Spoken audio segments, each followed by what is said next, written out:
Bonjour à toutes et à tous, bienvenue au webinaire Vous êtes fantastique. Si vous en avez marre de votre job, eh bien, vous allez découvrir pourquoi. Tout d'abord, avant de parler de vous, je vais parler un peu de moi, si vous le voulez bien. Alors, qui je suis? Eh bien, mon nom est Jean-Charles Delafaye, mais ça, probablement que vous l'avez compris. En 2004, j'ai fait un burn-out. Je travaillais dans la publicité depuis une dizaine d'années. J'adorais ce métier et j'ai fait un gros burn-out. Je vais vous en parler un petit peu plus tard. Et en fait, il m'a fallu 9 ans pour changer de vie. 9 ans pour changer de vie après mon burn-out. Pourquoi? Parce que je ne me suis pas posé les bonnes questions. Donc, l'objectif aussi de ce webinaire, c'est de vous permettre de vous poser les bonnes questions, de comprendre pourquoi vous en avez marre de votre job et pouvoir évidemment passer à autre chose. Alors, qu'est-ce que je fais aujourd'hui? J'ai deux activités principales. J'aide les organisations et les particuliers. Les organisations, c'est-à-dire globalement les entreprises, et les particuliers à trouver du sens, à s'aligner à leurs valeurs. Vous allez voir que ce soir, on va beaucoup parler de valeurs. C'est un peu même le thème de la soirée. Et donc, c'est ces deux activités-là que je fais principalement. Alors, j'ai créé une méthode qui est basée sur une méthode qui existait, mais que j'ai un petit peu remis à ma sauce.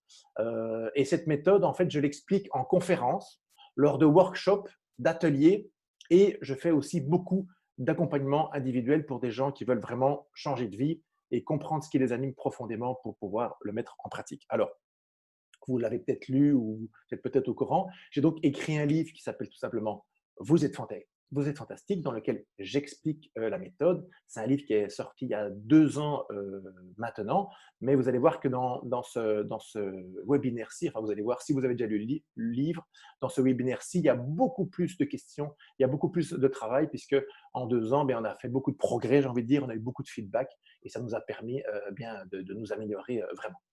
Alors, si vous êtes là avec moi à regarder, probablement, c'est que vous avez un sentiment de manque de sens dans votre travail ou peut-être simplement que vous vous ennuyez au travail. Peut-être même, malheureusement, que vous avez fait un burn-out ou que vous sentez que le burn-out arrive tout doucement. Peut-être simplement que vous n'avez pas de perspective valorisante. Hein, donc, vous dites, OK, j'ai pas de ouais, de perspective dans mon boulot. Peut-être même en plus avec le Covid, c'est peut-être encore accéléré. Et peut-être que vous n'avez peut-être simplement pas le sentiment d'être utile. Eh bien, c'est de ça qu'on va parler. C'est comment donner du sens, comment se sentir utile, etc. etc. Alors, pour commencer, j'ai deux nouvelles à vous annoncer. Une bonne nouvelle, qui est vraiment une super bonne nouvelle, et une mauvaise nouvelle. La bonne nouvelle, c'est que vous avez toutes et tous un talent qui est presque inné et qui est exceptionnel. Je vais vous le prouver. Enfin, en tout cas, je vais essayer de vous le prouver dans ce webinaire. Ça, c'est la bonne nouvelle. La mauvaise nouvelle, c'est que si vous regardez, probablement que vous n'avez pas encore identifié ce talent exceptionnel que vous avez. Et donc, bien entendu, c'est l'objectif, c'est de vous aider à comprendre ce qui vous anime, parce que vous allez comprendre que ce qui vous anime, en fait, vos valeurs, c'est ça, en fait, votre vrai talent. Et justement, donc, ce talent, il est lié à vos valeurs. En 2004, quand j'ai fait mon burn-out, mon médecin m'a dit Jean-Charles, tu fais un burn-out pour plusieurs raisons, et une des raisons, c'est que tu n'es plus aligné à tes valeurs. Alors, quand il m'a dit ça, j'ai eu envie de lui rire au nez parce que je lui ai dit écoutez, docteur, moi je travaille dans la publicité pour des grandes marques qui me parlent de leurs belles valeurs à longueur de journée. Excusez-moi de vous dire, mais les valeurs, c'est souvent un peu bidon, c'est un peu bullshit, comme on dit. Et il m'a dit, tu as raison. Souvent, en entreprise, les valeurs qu'on annonce, en fait, ne sont pas du tout vécues ou ressenties. En revanche, pour les humains, pour les gens, eh bien, c'est très, très important d'avoir des valeurs et de pouvoir les respecter, en fait, de donner de la valeur à ces valeurs. Je suis sorti un petit peu dubitatif, perplexe de chez mon médecin, mais en fait, il avait tout à fait raison. Pour que ce soit bien clair, le bonheur, le plaisir et la réussite, ce ne sont pas des valeurs, ce sont des conséquences. Lorsque j'ai écrit mon livre, j'ai découvert le travail d'un monsieur qui s'appelait, parce qu'il est décédé, Viktor Frankl, qui était un psychiatre viennois, qui avait fait les camps de concentration et qui expliquait que c'est notre quête perpétuelle du bonheur qui nous empêche de l'atteindre. Et je vais vous demander, en fait, d'une certaine manière, dans ce webinaire, d'oublier votre bonheur, de comprendre qu'est-ce qui peut vous donner du sens. Et quand vous aurez compris ce qui peut vous donner du sens, vous comprendrez aussi comment vous pouvez être heureux et donc comment pouvoir bien changer de vie et clairement lui donner du sens. Alors, la question qui vous brûle sans doute les lèvres, c'est OK, mais c'est quoi une valeur? Eh bien, avant tout, une valeur, c'est une motivation, un besoin humain. Par exemple, si vous prenez la bienveillance, imaginons que vous avez besoin de bienveillance. Alors vous avez peut-être tendance à dire, ah oui, mais c'est une de mes valeurs. Non, non, c'est pas parce que vous avez besoin de bienveillance que c'est forcément une de vos valeurs. C'est une de vos valeurs si vous défendez la bienveillance ou si vous vous battez pour la bienveillance, naturellement, chaque jour, dans votre vie, tous les jours, au boulot, etc., etc.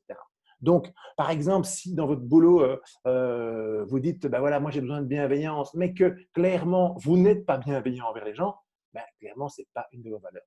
Et peu importe quelle valeur, c'est la même chose pour tout. Prenons une autre valeur, imaginons l'engagement. Si vous dites, moi j'ai besoin quelque part que les autres s'engagent, mais moi je ne m'engage pas pour les autres, ben, ok, ce n'est pas une de vos valeurs, c'est juste une motivation. Donc une valeur, c'est vraiment quelque chose qui va dans les deux sens. Alors, j'ai travaillé en 2015 avec une psychologue pour déterminer des grandes valeurs, pour identifier des grandes valeurs. Alors, bien entendu, c'est une liste qui est non exhaustive, mais ce sont vraiment des grandes motivations universelles que j'ai fait ressortir.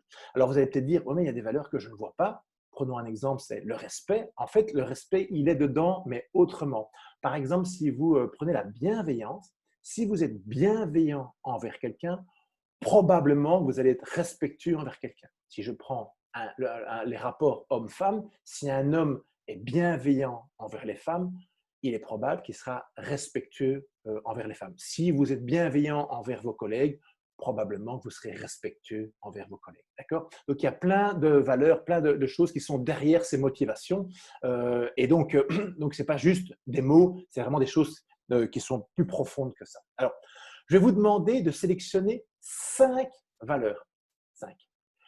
5 valeurs qui sont vraiment des valeurs que vous avez en vous, dont vous êtes sûr d'avoir, mais des valeurs donc, pour lesquelles vous vous battez chaque jour. Alors, quand je dis se battre, c'est évidemment c'est totalement spontané. Hein. Si vous ne vous levez pas le matin en disant je vais me battre pour le dépassement de soi, par exemple, c'est pas ça, mais c'est plutôt je le fais naturellement, d'accord? Donc vous voulez naturellement vous dépasser et pousser les autres à se dépasser, etc., etc., etc.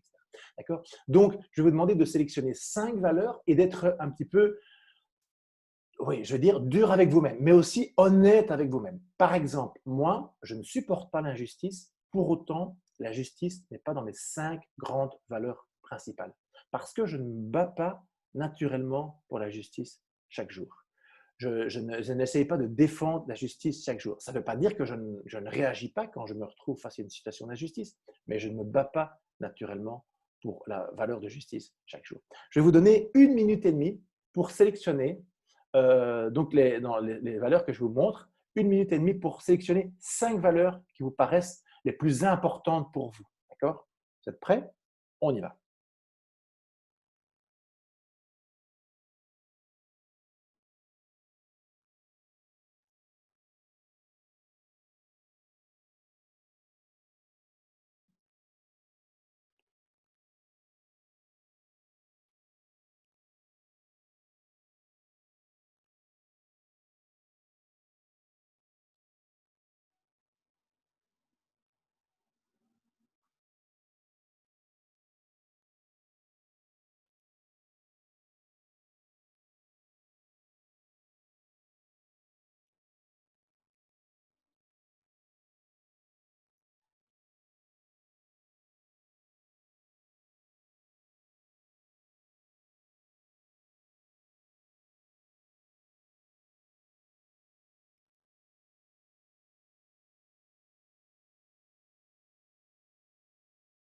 Encore 30 secondes.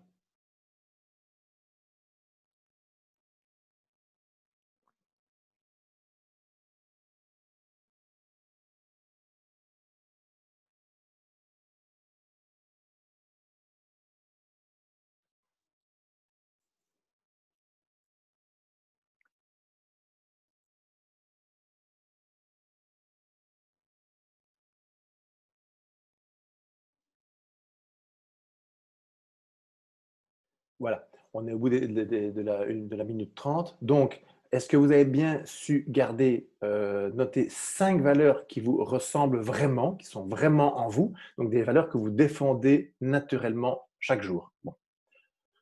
Les valeurs, bien entendu, c'est bien de dire que vous avez des valeurs, mais il faut le prouver. Prenons un exemple. Si vous dites, moi, je suis dans le dépassement de soi, parce que vous trouvez que c'est sexy, que ça donne une bonne image de vous, mais que en fait, vous n'êtes pas vraiment, c'est peut-être pas vraiment une de vos valeurs. Donc, vos valeurs, il faut pouvoir les argumenter et dire pourquoi vous les avez sélectionnées. Autrement dit, il faut donner des exemples concrets. Quand j'ai fait telle chose, j'ai utilisé telle valeur. Donc, vous mettez vos 5 valeurs que vous avez sélectionnées et à côté de ces 5 valeurs, vous pouvez dire, par exemple, j'en sais rien, imaginons que vous avez dit l'humour. Eh bien, moi, j'utilise l'humour dans mon boulot, j'utilisais l'humour aux études, j'utilisais l'humour à l'école, etc., etc. Vous pouvez remonter jusqu'à l'adolescence, pas au-delà, enfin, plutôt pas avant l'adolescence, d'accord? Donc, vous pouvez aller jusqu'à l'adolescence.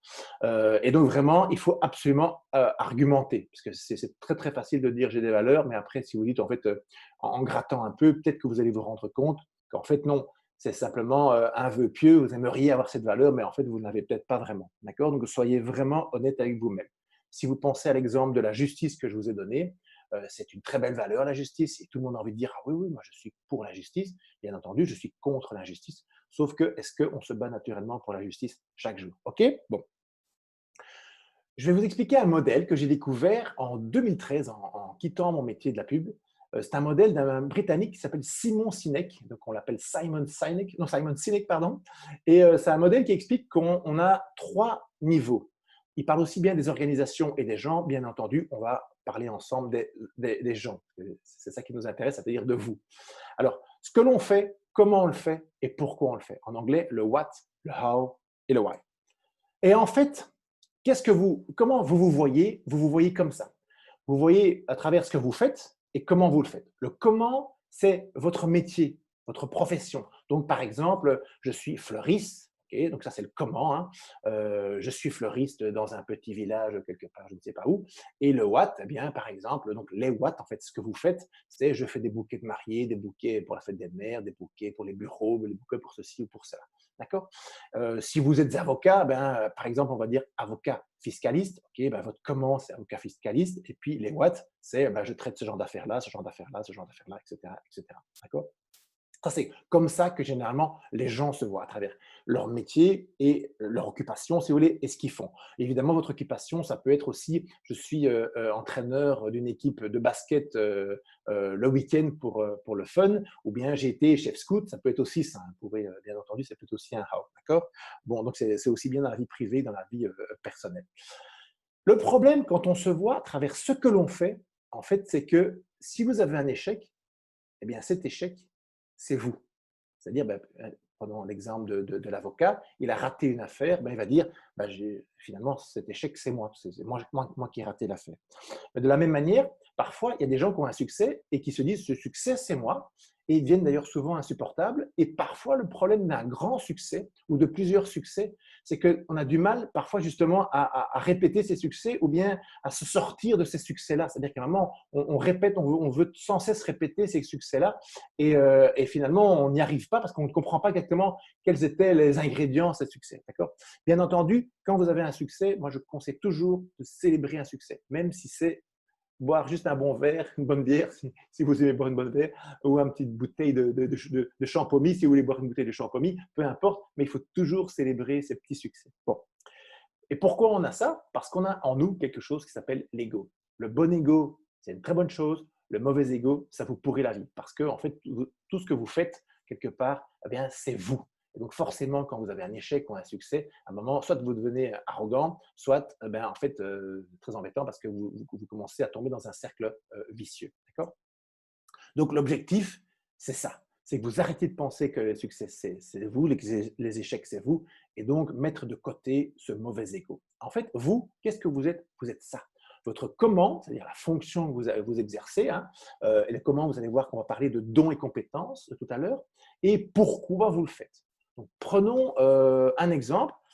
Justement, prenons l'avocat. Imaginons que vous avez fait le métier d'avocat parce que vous vouliez défendre la veuve et l'orphelin. On va dire que votre why, c'est peut-être la justice d'ailleurs, ou peut-être la bienveillance, par exemple, hein, on va dire la bienveillance, hein, et que voilà, donc ça c'est comme ça que vous le faites, et c'est pour ça que vous l'avez fait. Et puis, il s'est fait que dans votre parcours professionnel, vous avez tout d'un coup eu des opportunités qui vous ont amené à faire d'autres choses, peut-être à défendre des gens qui étaient peut-être indéfendables. Et là, tout d'un coup, après quelques années, vous dites, mais en fait, la raison pour laquelle j'ai fait mon métier ne se retrouve plus dans mon quotidien. Et donc, je ne sais plus pourquoi je fais mon métier. Peut-être même d'ailleurs que vous ne l'avez jamais vraiment su, c'était peut-être quelque chose d'imperceptible. D'accord? Eh bien, c'est ça qui amène au burn-out. Deux choses qui amènent au burn-out. C'est que, en fait, on ne sait plus pourquoi on fait les choses. Donc, on n'a plus de sens, en fait. Oh, la raison pour laquelle je fais les choses, ben, je ne comprends pas. Ou, par exemple, comment vous faites les choses, vous n'aimez plus votre comment, parce que voilà, peut-être que vous n'avez jamais vraiment aimé votre métier et que vous êtes tombé dedans un peu par hasard, mais qu'en fait, il ne donne pas de sens. Si vous donnez du sens à votre métier, quand on donne du sens à ce que l'on fait, on est prêt à faire des sacrifices, faire des heures supplémentaires, faire plein de choses, tandis que si à un moment on ne donne plus de sens à son métier, c'est-à-dire qu'on n'a plus de pourquoi, en fait, tout d'un coup, on se perd petit à petit et on fane véritablement. D'accord? Bon. En fait, comment ça marche? C'est que nous allons garder 5 grandes valeurs. Bien entendu, on est d'accord, vous avez plus que 5 grandes valeurs. D'accord? On est bien d'accord avec ça. Mais on va en garder que 5. Si vous en avez sélectionné 4 ou 6, ce n'est pas grave. L'objectif, quand même, c'est d'essayer d'en sortir 5, mais ne vous auto-flagellez pas non plus. D'accord? Donc, il y a une motivation universelle qui est la motivation universelle principale. Et puis, il y en a 4 autres. Et les 4 autres, en fait, bien entendu, la proportion, c'est plutôt ça. C'est-à-dire que vous avez des valeurs qui sont plutôt importantes. Et vous allez peut-être me dire même, oui, mais il y a des valeurs qui vont et qui viennent dans la vie. Oui, bien entendu. Mais vos 4 ou 5 valeurs principales, à l'âge adulte, bah, souvent, elles sont là, en fait. Elles sont déjà là. Et bien entendu, elles peuvent prendre plus d'importance à un moment ou à un autre, mais elles sont vraiment là. Les valeurs qui bougent et qui vont et qui viennent, par exemple, à l'adolescence, bien, les ados, par exemple, ils peuvent activer la valeur de rébellion, mais qui n'auront peut-être pas le reste de leur vie. C'est parce que c'est une période de la vie où ben voilà, voilà, on a besoin de se rébeller, ce qui est tout à fait logique quand on est adolescent.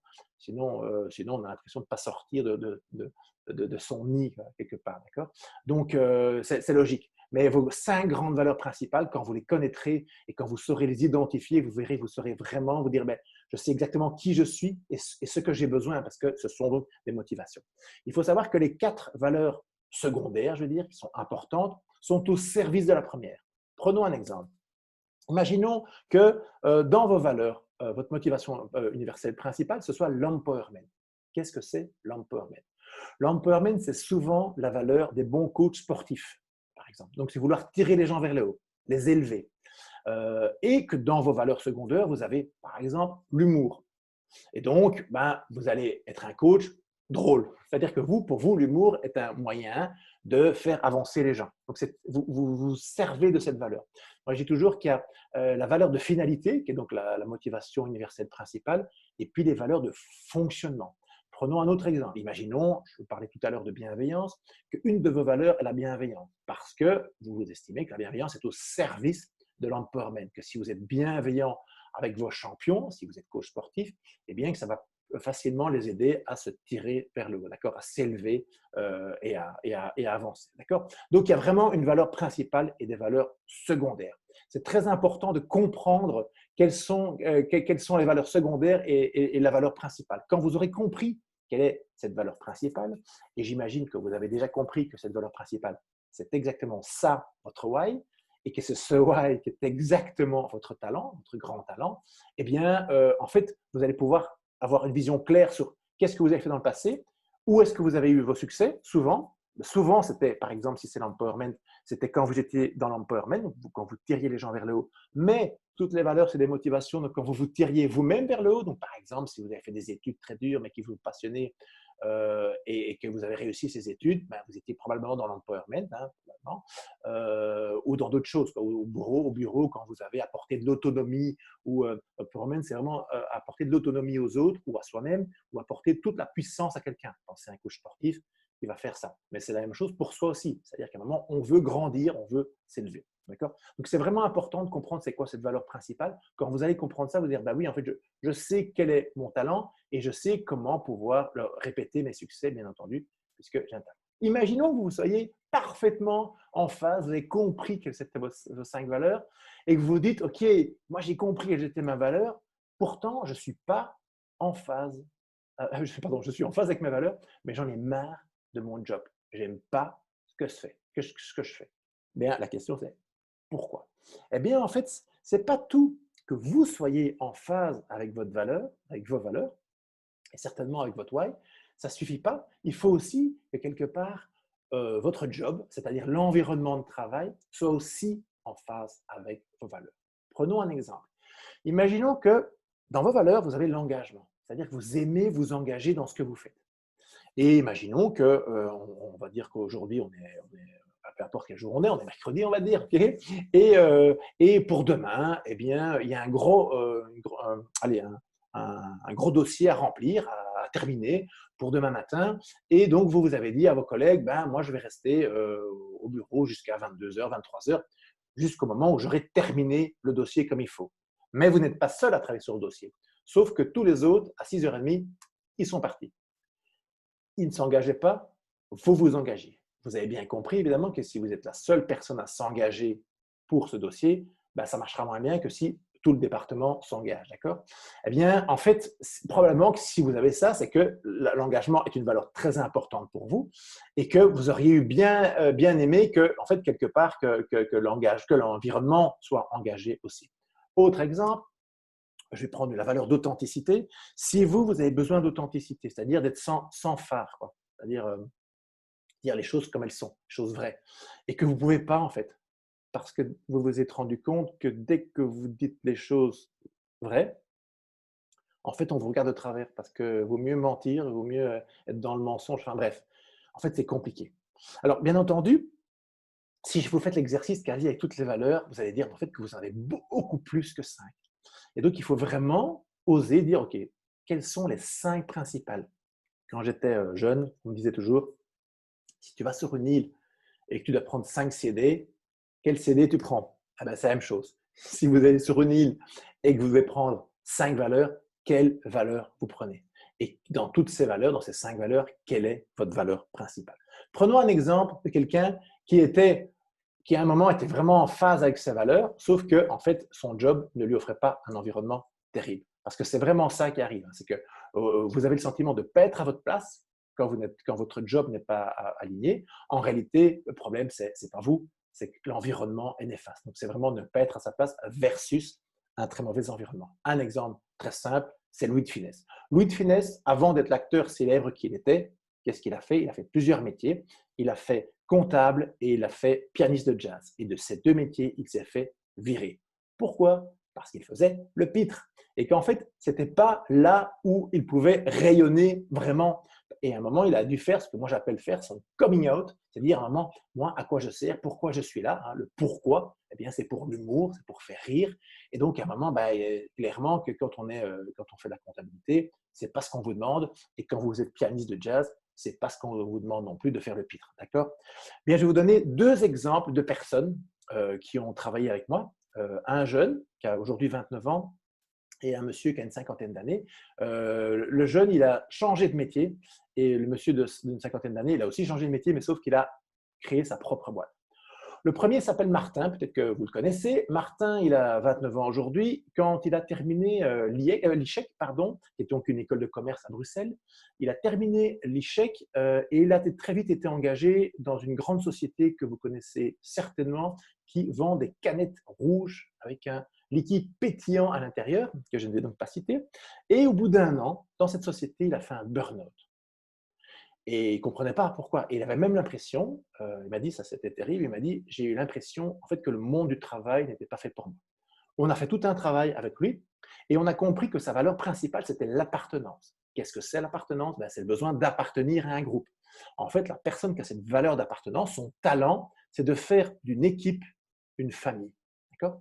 Et en fait, on s'est rendu compte qu'il avait cette valeur dans plein de choses. Il a été chef scout, il a été capitaine d'une équipe de foot, capitaine d'une équipe de rugby. Il a été dans le comité organisateur des 24 heures de vélo du Bois de la Corne, qui est donc un bois très connu, un parc très connu à Bruxelles. Enfin, il a fait des tas de choses comme ça. Et en fait, c'est à chaque fois en groupe et il avait besoin de ça.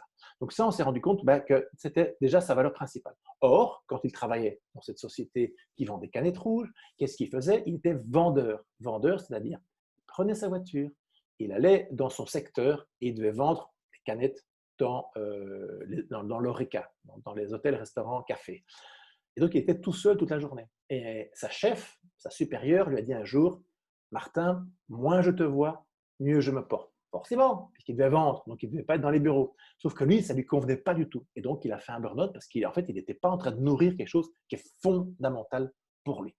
Première chose. Deuxième chose, on s'est rendu compte en fait que ce qu'il adorait faire, ben, c'était des événements, des camps louveteaux, organiser des matchs de foot, organiser des matchs de rugby, les 24 heures de vélo, ce n'était que ça, c'est organiser des événements. Eh bien, aujourd'hui, il travaille dans une société d'événementiel. Bon, on est en plein Covid encore, je ne sais pas quand vous verrez cette vidéo, mais on est en plein Covid. Et donc, je pense qu'il est maintenant à l'arrêt, mais il a adoré ça. Donc, il était dans l'événement et en groupe. C'est les deux ensemble. Et c'est ça qui a fait évidemment toute la différence. Et donc, si je prends un petit peu ces ronds, hein, donc je vais dire qu'au centre, il y a l'appartenance, hein, et puis il y a d'autres valeurs importantes, la bienveillance, l'authenticité, l'engagement, l'humour. Et donc, son comment, c'est quoi? C'est un diplômé de l'ICHEC qui a toujours brillé comme chef d'équipe et comme organisateur d'événements surtout. Et puis donc, forcément, son what, c'est qu'il travaille aujourd'hui dans une société d'événements. Deuxième exemple, un homme d'une cinquantaine d'années qui s'appelle Alain. Alain a travaillé jusqu'à 43 ans environ dans le marketing. À 43 ans, il a commencé à travailler dans une société de pompes funèbres.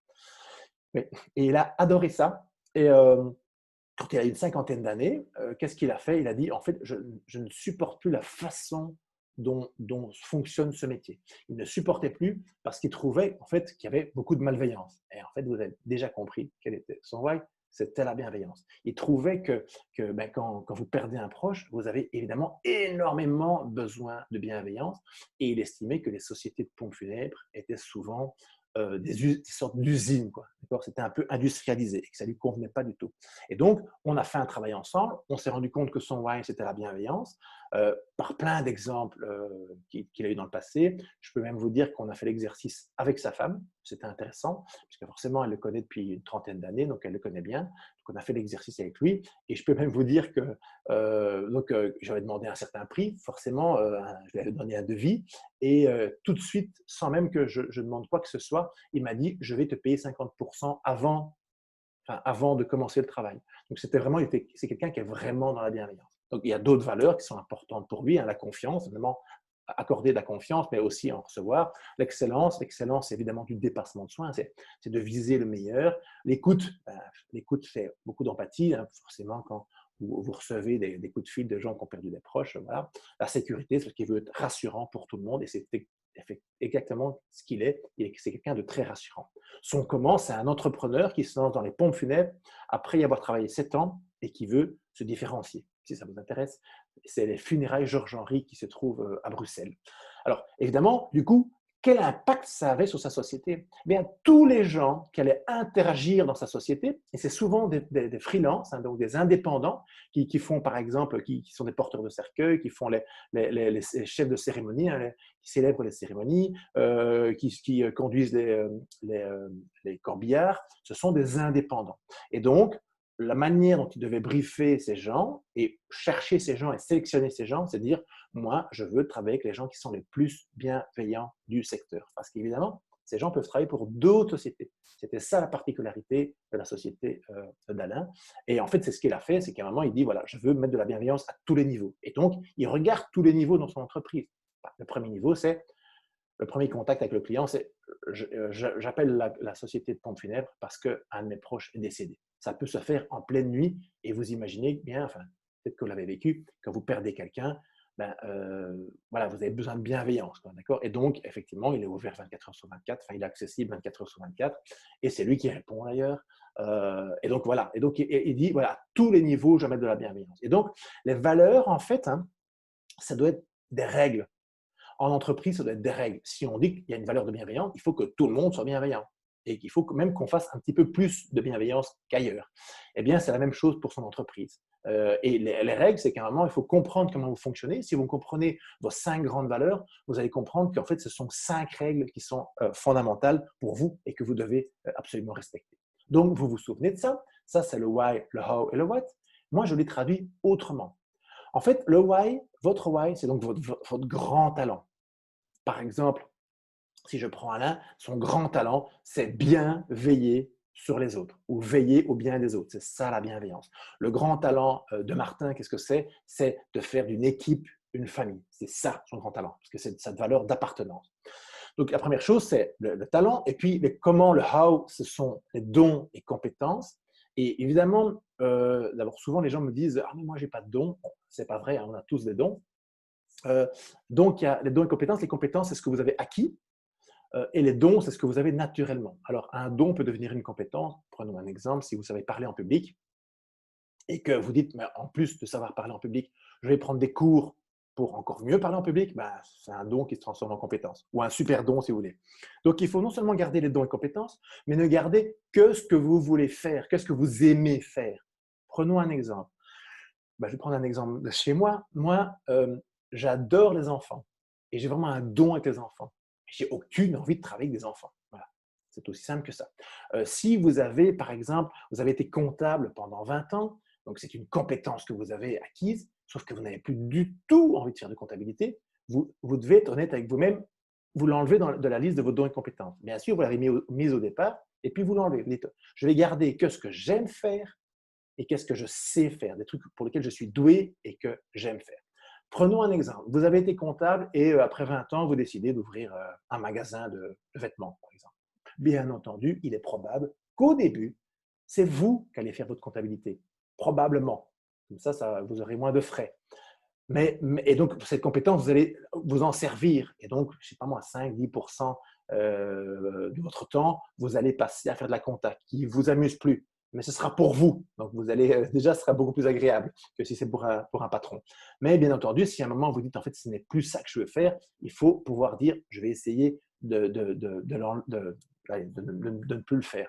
Mais tant que vous êtes dans vos allez, si vous comprenez ce que vous aimez faire, ce que vous pourriez faire, vous allez voir qu'à un moment, vous allez de toute façon vous resservir de valeurs, de compétences que vous avez acquises ou peut-être même de dons que vous avez, même si c'est des dons que vous n'aimez pas particulièrement utiliser, même si vous êtes doué pour ça. D'accord? Et puis, évidemment, le what, ce sont vos réalisations. C'est concrètement ce que vous faites. Et donc, vous avez compris que l'objectif, c'est de se dire l'échec, c'est pas moi. Donc, si vos réalisations ben, si vous avez rencontré un échec dans vos réalisations, ce n'est pas vous. Donc, cet échec, ce n'est pas vous. OK, vous avez raté une chose, OK, ça peut arriver, mais ce n'est pas vous. Les succès également, si vous avez un succès, ce n'est pas vous. Parce que si vous arrêtez un succès en disant ah, je vais m'arrêter, je ne vais plus rien faire, ben, après, vous n'avancerez pas. Les gens qui avancent beaucoup, les champions qui ont tout le temps des médailles, ou les acteurs qui font tout le temps des bons films, par exemple, ou les entrepreneurs qui vont de succès en succès, en fait, ils ont plein d'échecs aussi. Sauf qu'ils ne s'arrêtent pas aux échecs et ils ne s'arrêtent pas au succès. Ils veulent avancer, avancer, avancer, avancer. D'accord? Donc, si à un moment, vous avez un grand succès et qu'il vous bloque, ben, c'est aussi embêtant. Donc, on essaie d'enlever l'ego. Et donc, qu'est-ce que vous êtes? Vous êtes vos dons et compétences qui sont mises au service de votre talent. Prenons un exemple. Imaginons que vous aimez travailler le bois, vous êtes ébéniste et que votre talent, votre valeur principale, ce qui vous anime profondément, c'est la simplicité. C'est ce que vous avez toujours voulu faire. Eh bien, naturellement, vous allez faire des meubles de plus en plus simples, aux lignes de plus en plus épurées. Et plus vous allez dans la simplicité, plus vous allez être doué. Et peut-être qu'à un moment, vous ferez un meuble à partir d'une seule pièce de bois, par exemple. Imaginons maintenant que vous commencez à être donc ébéniste, mais que vous allez travailler dans une société dont la valeur principale, ce soit l'authenticité. Et donc, vous allez faire des meubles à l'ancienne. Et donc, a priori, on va dire, mais tu aimes ce que tu fais. Tu voulais travailler le bois, tu travailles le bois, il n'y a pas de problème. Sauf que vous, bah, s'il y a un problème, parce que ce que vous voulez, en fait, c'est pas juste faire des meubles à l'ancienne, pas du tout. En fait, c'est faire des choses épurées, très simples, etc., etc. Et donc, c'est vraiment les deux choses qui sont importantes. C'est mettre les dons et compétences au service de votre talent. Et le problème, une des raisons du burn-out, c'est qu'on oublie ce talent, on oublie ce why, on oublie cette grande valeur qui vous anime et qui fait qu'à un moment, ben, en fait, vous allez plus loin que quelqu'un d'autre. Si vous êtes animé par la simplicité en travaillant le bois, vous allez voir qu'à un moment, vous allez faire des choses qui sont extrêmement uniques et de plus en plus simples, évidemment. Alors, la question, c'est, OK, vous avez vos 5 valeurs. Bon, il est probable que vous soyez encore en train un peu perdu maintenant, mais que vous ayez vos 5 valeurs. Et dans ces 5 valeurs, évidemment, il faut chercher quelle est sa valeur principale.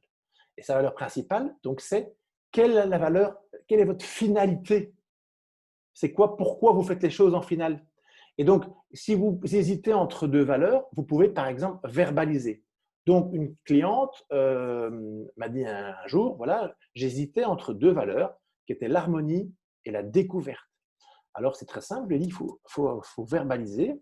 Donc, verbaliser, c'est dire, par exemple, est-ce que toi, tu veux harmoniser le monde, je mets carrément le monde derrière, ou est-ce que tu veux découvrir le monde, ou découvrir ou faire découvrir le monde. Quand je lui ai dit ça, elle m'a dit, bah, c'est évident, en fait, je veux découvrir le monde. Et l'harmonie est au service de la découverte. Donc, ce n'est pas l'inverse. Donc, c'est une manière de le faire, c'est de verbaliser.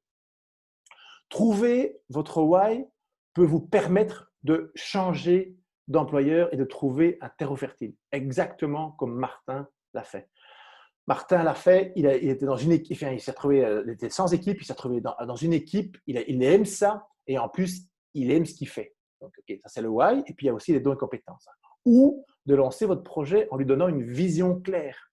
Il y a des entrepreneurs qui ont une vision extrêmement claire, ils savent pourquoi ils le font, et donc ils savent vendre ce pourquoi à leurs clients de manière, peu importe que ce soit à travers les réseaux sociaux, que ce soit dans les mots qu'ils disent, vous comprenez, et qu'à un moment, ben, en fait, ce pourquoi les anime concrètement au quotidien, et c'est ce pourquoi qui les fait avancer, qui n'ont jamais envie de s'arrêter. Quand on se demandait, je me souviens qu'un jour, il y a une vingtaine d'années, on a posé la question à Michael Schumacher, pourquoi il continuait à rouler, parce qu'il avait déjà été champion du monde 5 ou 6 fois, et il a dit simplement « j'aime gagner ». C'est aussi bête que ça, j'aime gagner. Et en fait, la valeur de Michael Schumacher, c'était clairement le dépassement de soi. C'est-à-dire qu'il estimait qu'on pouvait toujours aller plus loin. Eh bien, en fait, si vous avez le dépassement de soi, probablement que vous allez toujours vouloir monter la barre plus loin. C'est ça le dépassement de soi, c'est toujours aller plus loin. Si si vous avez, par exemple, j'en sais rien moi, la connexion comme valeur, il est probable que dans votre entreprise, d'une certaine manière, vous allez devoir vous connecter avec les autres. Par exemple, j'ai une connaissance qui dirige un réseau d'affaires et clairement, son why, c'est la connexion, c'est cette capacité à connecter les gens. C'est vraiment une force chez cette personne. Et quand on la voit, on se dit, en fait, elle est à sa place. C'est vraiment ça. C'est qu'à un moment, vous direz, je suis à ma place. Pensez à l'ébéniste qui fait des choses simples. À un moment, il est à sa place parce que c'est ce qu'il aime faire. Il aime faire des choses simples et donc il s'améliore de plus en plus à chaque fois. Bon. Ça, qu'est-ce que c'est? Ça, c'est la ligne de gauche, c'est votre job actuel. La ligne de droite, c'est votre projet futur. Donc, s'il vous plaît, ne donnez pas votre démission demain matin à votre patron quand vous avez terminé de regarder cette vidéo. Pourquoi? Parce que à gauche, c'est donc votre job actuel. L'idée, c'est de dire comment est-ce que je peux libérer de l'énergie pour pouvoir la mettre dans mon projet futur, de réfléchir à mon projet futur et le lancer. Une bonne manière, c'est ce que moi j'appelle enlever, tirer la prise émotionnelle, enlever la prise émotionnelle. Ça veut dire quoi? Ça veut dire que dans votre travail, vous travaillez sur votre what et votre how. C'est vos compétences, tout ça, et ce que vous faites d'habitude, mais vous ne mettez plus d'émotion. L'émotion, c'est quoi? C'est le why. Vous ne mettez plus d'émotion, vous ne mettez plus là-dedans. Okay? Donc, vous êtes vraiment dans le rationnel. Et puis, petit à petit, comme vous ne mettez plus d'émotion, en fait, vous le faites pour l'argent, pour dire clairement les choses, et vous gardez, vous conservez un peu d'énergie pour pouvoir mettre cette énergie dans le job de demain. Comme me disait un de mes patrons il y a 20 ans, il y a 24 heures dans une journée et 7 jours dans une semaine. Et donc, quand vous voulez vous lancer dans un projet et que vous avez la vision de ce projet, vous savez pourquoi vous voulez faire les choses et vous savez quels dons et compétences vous voulez utiliser et que vous avez le projet, eh bien, vous pouvez penser à votre projet le soir, par exemple. Sauf que si vous rentrez du boulot crevé, épuisé, vous êtes incapable de travailler le soir. D'accord? C'est pour ça qu'il faut enlever cette prise émotionnelle. Et évidemment, à un moment, petit à petit, vous allez peut-être dire, ben voilà, maintenant, ça fonctionne bien. Ben, par exemple, vous allez travailler le week-end, tous les samedis matins ou tous les dimanches matins, vous dites à votre famille, par exemple, j'ai besoin de 2-3 heures pour réfléchir à ce projet, pour avancer.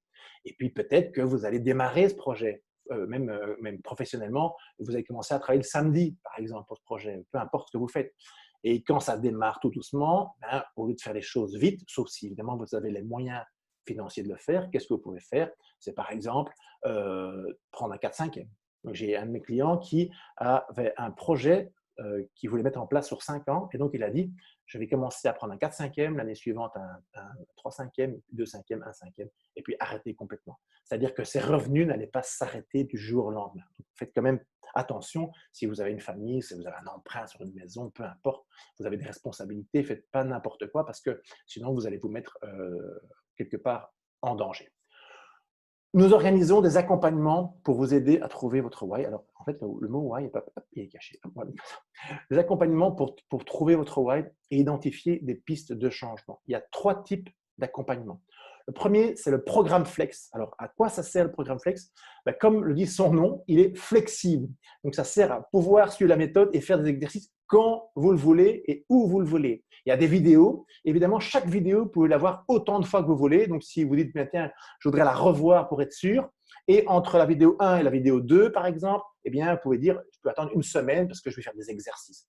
Vous allez voir que dans ces vidéos, si vous faites ce programme Flex, je propose vraiment souvent de demander à des proches de vous aider parce que parfois les gens ont plus facilement la capacité évidemment à vous comprendre, à vous connaître que vous-même. Et je dis souvent qu'il faut être un peu arrogant dans cet exercice. Vous allez voir que je le dis dans la vidéo. C'est que, en fait, être arrogant envers soi-même, pas envers les autres, et avoir une haute, quelque part, estime de soi. Donc, vous pouvez évidemment le voir plusieurs fois comme vous voulez et faire une pause entre chaque vidéo. Ça, c'est le programme Flex, c'est le moins cher. Vous pourrez aller voir sur la page jeancharlesdelafaille.com accompagnement. Vous avez tous les prix, tous les tarifs, etc. Le deuxième, ce sont des ateliers de 4 personnes, 4 personnes plus moi. Donc, c'est 3 heures via Zoom. Alors ça, je vous garantis que dans ces 3 heures, on trouvera votre why. Je vous le garantis. Il y a des exercices à préparer avant l'atelier. Ces exercices, c'est important que vous les fassiez bien parce que moi, je vais les regarder. Comme ça, j'apprendrai déjà à vous connaître, à comprendre comment vous fonctionnez. Donc, je vous garantis que dans cet exercice-là, dans cet atelier, vous trouverez votre why. Enfin, le troisième, c'est l'accompagnement individuel. Là, bien entendu, aussi, je vous garantis qu'on trouvera votre why. Ça peut se faire par Skype. Si vous habitez loin, mais je peux le faire en présentiel aussi. Voilà, ça dépend si vous habitez loin de chez moi. Parfois, je fais des Skype. J'habite en Belgique et parfois, je fais des Skype avec le Canada. Bon, c'est plus facile de le faire évidemment par Skype. Donc ça, c'est une matinée. En fait, c'est de 9 h à 12h30. Je le fais toujours en matinée parce que je pense que le cerveau est plus frais, que c'est mieux de le faire le matin. Donc, c'est une matinée pour aller très, très loin et de mettre vraiment en place votre projet. Donc, on va très, très loin dans ces matinées. Vraiment, on sort avec un projet assez précis.